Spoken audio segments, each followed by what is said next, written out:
today about the correct standing posture.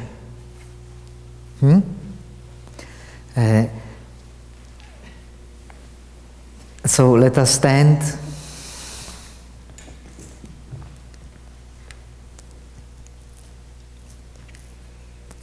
Now, we have explained when we sit correctly, how do we sit? What muscles are supporting us? Our expert is gone, no?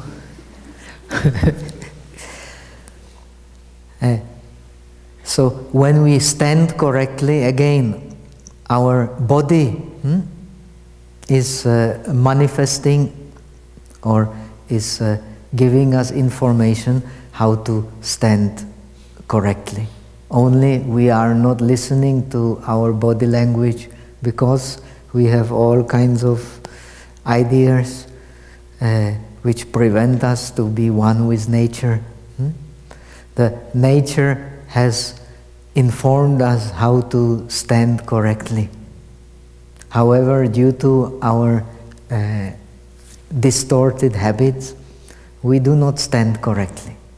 So it is very important to again get into your body using concentration, using mindfulness, to see very clearly that when you stand, you are standing on the correct support.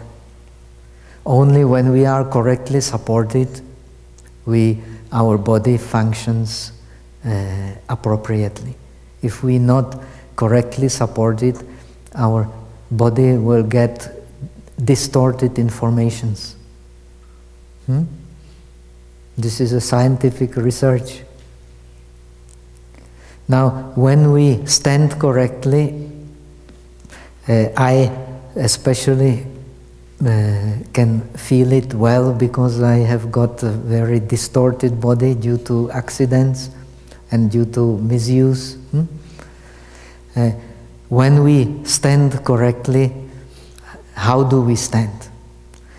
Where do we support ourselves when we stand? We support ourselves on the souls of so we have to know what is how the nature has informed us. Nature has formed cushions on our souls. The most obvious cushion is which one? Our heels. Here. This is the most obvious cushion. When we stand firmly, we should stand on the heel. The next obvious cushion is where? You just feel it. Behind the big toe. Here.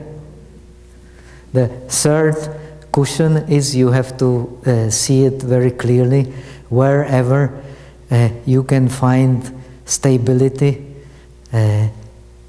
So it will be somewhere between the fourth and the fifth toe. When you stand there, you will get what kind of feelings? Same as in sitting.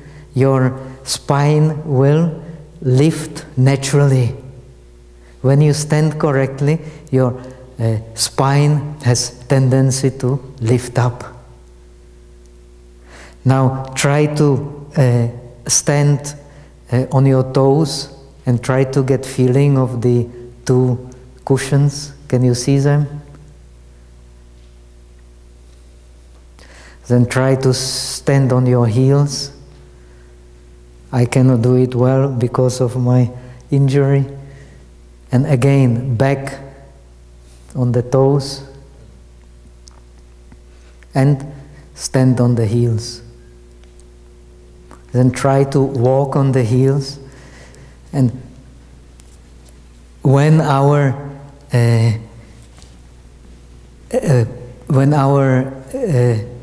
limbs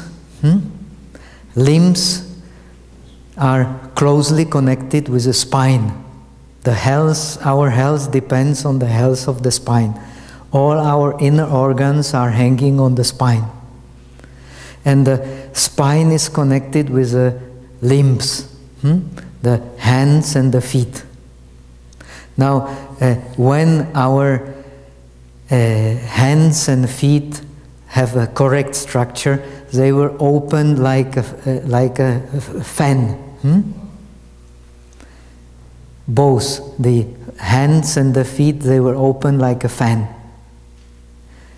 So try to stand on your toes in such a way that they open regularly. And then when you stand on your heels, try to keep this opening and try to get the feeling that you open your toes regularly.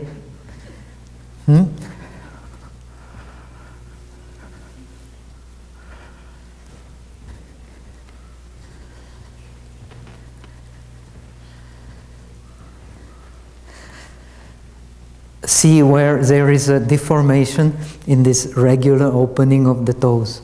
Only when you see clearly the deformations, the irregularities, you will be able to work with wisdom how to remove them. So learning yoga is learning harmony, and learning harmony is understanding the deformations. Only when you understand them clearly, you will be able to improve your situation. We all have some deformations in the body. There is no exception. But we are not all aware of them. Only when we become aware of them, we can improve our situation. So now try to get this feeling of stable support on the 3 cushions. In order to train in the stable support, the most basic yogic posture is called Vrikshasana, the tree posture. The tree, our feet, our legs are actually like roots of the tree. When we are stably planted, so it means we can, when somebody pushes us, we will not move. When we are not stably planted, so we will move. Same principle like in sitting. The one who is stably planted, and what makes us stably planted? It is not the, usually people pay attention to these big muscles which make the men very muscular and attractive, they think. But actually that which gives stability to our body are the inner muscles. The outer muscles are not so important. The one who has trained in Tai Chi Chuan or in Kung Fu, even a very muscular man, he can topple him without any difficulty, because these muscular men are usually very unstable. Those who have developed the inner muscles which keep the spine straight, they become very stable. So let us start by doing this Vrikshasana, the tree posture. The tree posture first is Hasta Avalamba. Hasta means hand, Avalamba means hanging. The hands hanging like branches of the tree. Now get the feeling of the connection between the hips and the shoulders, between the hips and the knees and the heels and the feet, and again shoulders and the elbows and the wrist and fingers. And try to hang everything and just stand stably on these 3 cushions of correct support. So let your body sink into the ground.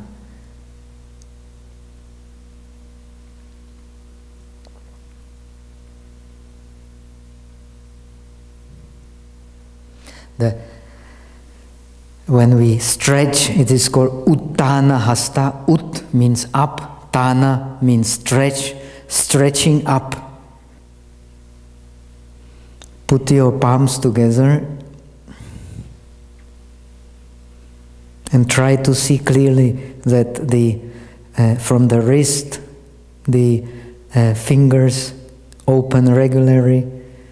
From the wrist to the elbows, the line from the elbows to the shoulders.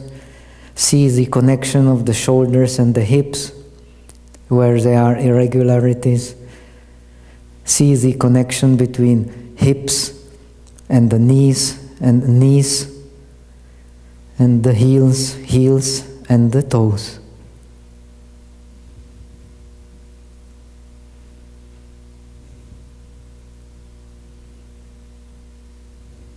Now, if you stand a long time, you may find some places where you may feel big tension or pain. Pay attention to these places and concentrate there.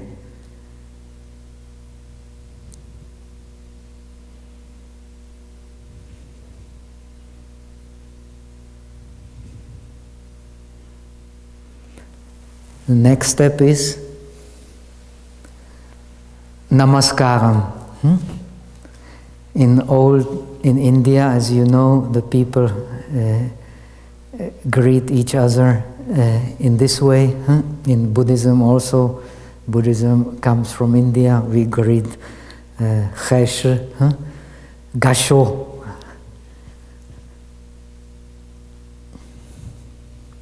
Now you try to press your palms together and open the fingers regularly. See the connection between the wrists and the elbows and the shoulders and the hips and the knees and the heels and the toes. And try to operate your hands in such a way, pressure, that you get the balance in the body between the upper part and the lower part, and the right part and the left part of the body. And try to see where you get pressure, you get discomfort, you get pain, and see how it is connected with irregularities in other parts of the body.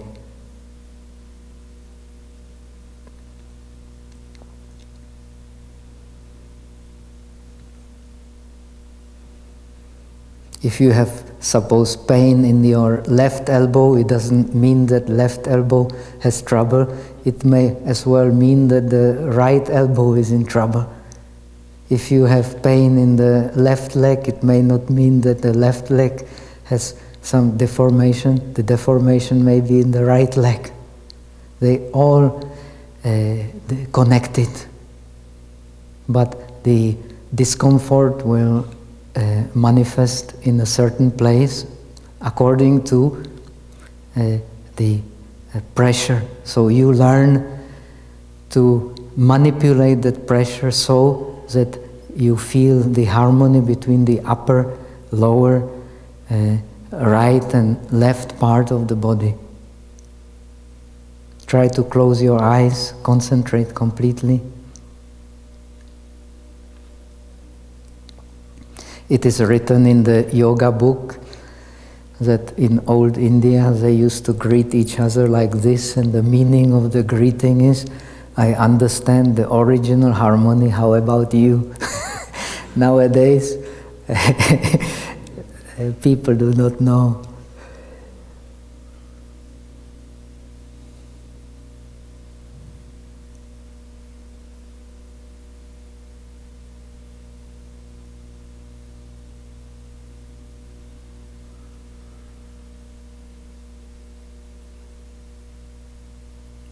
Okay, we release.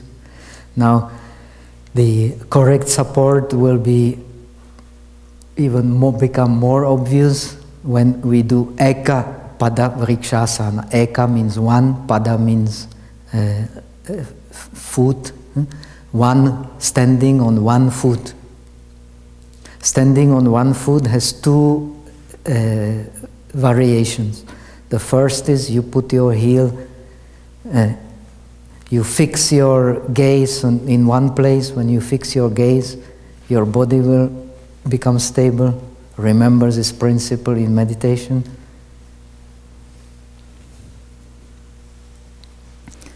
Put your heel at, what is this place in English? Very high. As high as you Between the, what is called? Sora muscle. Yeah, yeah. So fix your gaze.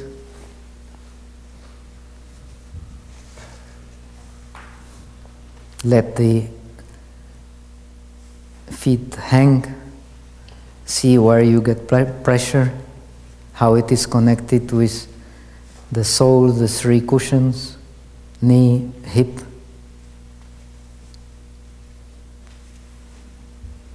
Then you do the Uttana Hasta.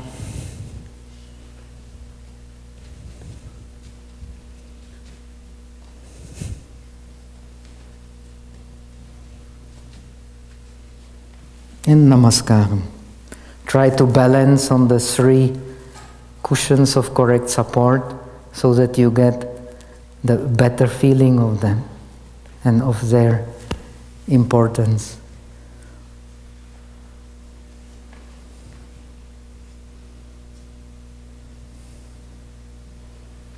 Again, we can do the other exercise. Stand on your heels, then on the toes, and balance, open the toes from the heels regularly, and see where you have the distortion. What prevents the toes to open like a fan regularly?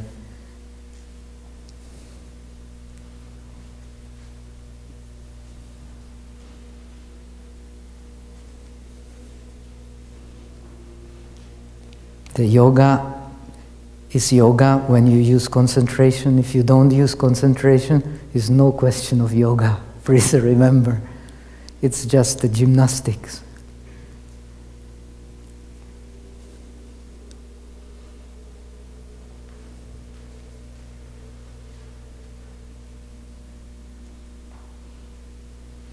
So now plant yourself on the three cushions of the other feet, and let us do the other leg. Stabilize your gaze in one place. Remember, when the gaze is stabilized, the mind becomes stabilized. When the mind is stabilized, body becomes stabilized.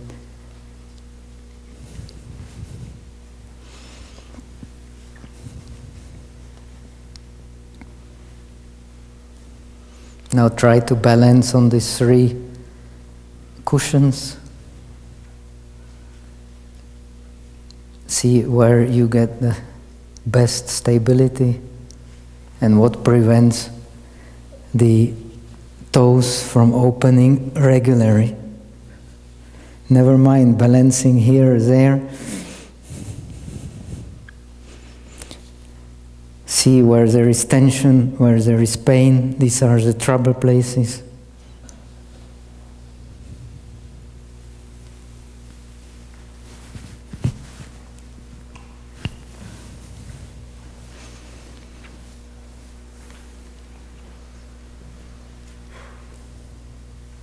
So again, let us do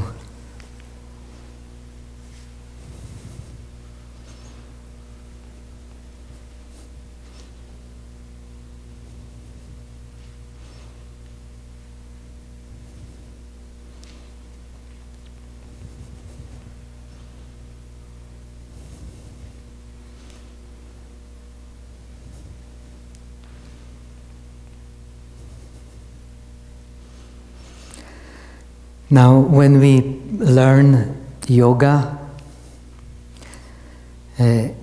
yoga has, yoga here, I mean asanas. Actually, in the West especially, even nowadays in India, because India has so much influence from the West, even in the yoga, yoga is becoming much more gymnastic sometimes than the science of samadhi. The asanas means bodily postures. They are part of yoga in the sense that they affect the breathing, and the breathing affect the mind, and the mind then, when it is not obstructed by body and breath, then can go into deep concentration. So remember, the most important principle is to do these asanas with concentration. And there are two kinds of exercises in yoga. The dynamic exercises, where you don't stay in one posture for a long time, and then the static exercises, where you learn to stay in one posture for a long time and work on the distortions of your body then more effectively. But the dynamic exercise is very important. And among the dynamic exercises, most well-known exercise, which is kind of a preparation for yoga, and in a way becomes also accomplishment of yoga when done perfectly, is the salutation to the sun. So we start now learning salutation to the sun, then we will learn some other dynamic exercises and try to balance them with static. So the beginning of the salutation to the sun is again namaskaram. Namaskaram, as I have said, has to bring to expression our understanding of the harmony in the body. Harmony means upper, lower, left, right. The feeling has to be balanced in the body. The most important part of the balance are the hips. All the troubles you feel in the sitting are directly or indirectly connected with the hips. When the hips are in good condition, it is very easy to feel the harmony in the body. When the hips are not in good condition, you will have difficulty. So the movements, the key in the movements is the hips. So now the second movement in the practice of Surya Namaskar is bending backward. Bending backward, so we bend from the upper part of the hip, and bending so that the line between the hips and the shoulders is well regulated, so that the spine remains in the middle. The hands are helping the spine to remain in the middle. So first you just try to bend your body from the upper hip and keep the spine in the middle.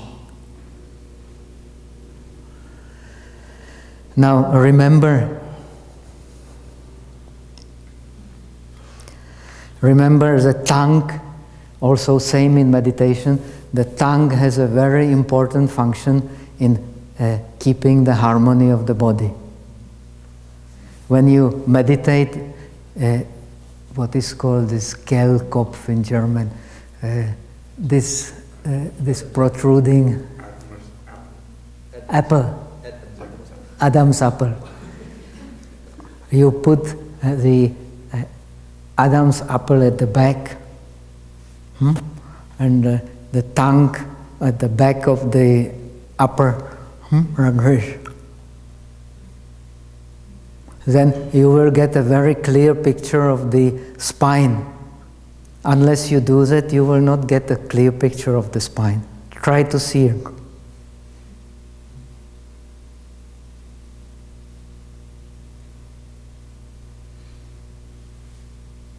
In yoga, very important is Kechari Mudra, where you put your tongue into the throat eventually.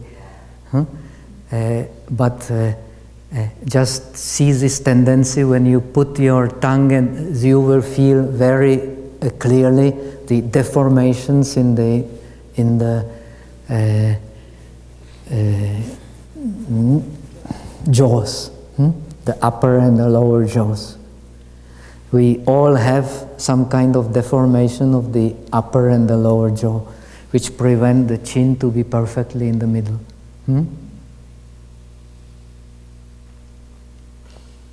This also prevents the tongue. The tongue of the Buddha is supposed to go up to here, up to the middle of his chest. So he can put the tongue right through the throat. Yogis can do that naturally. So see the important function of the tongue when you put your tongue at the back and you draw the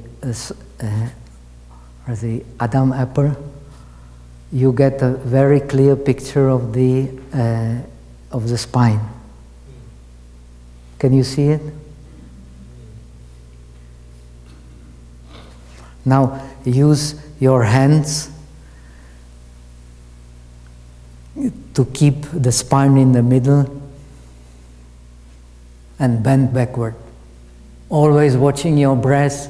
When the breath becomes difficult, it means you are overdoing. Never overdo. If you overdo, you are doing yoga not to help yourself, but to harm yourself. You cannot change your body in one day. It's not possible. It takes a long time to make the exercise perfectly.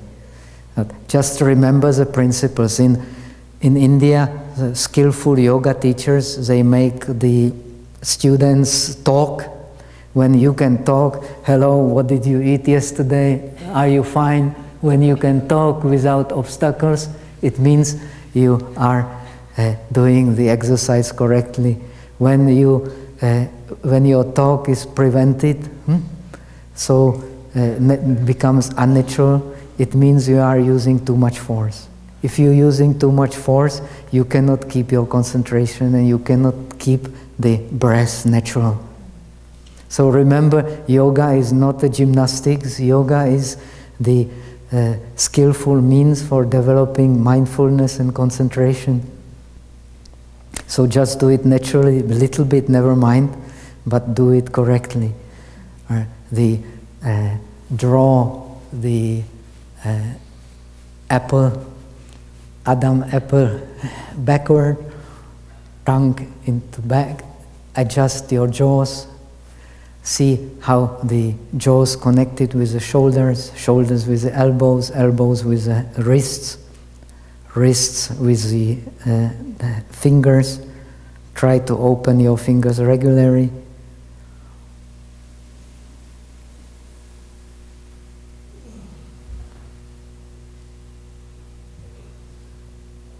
Try to talk to see if you can, still keep the breath natural. If the breath becomes difficult, it means you are putting too much effort.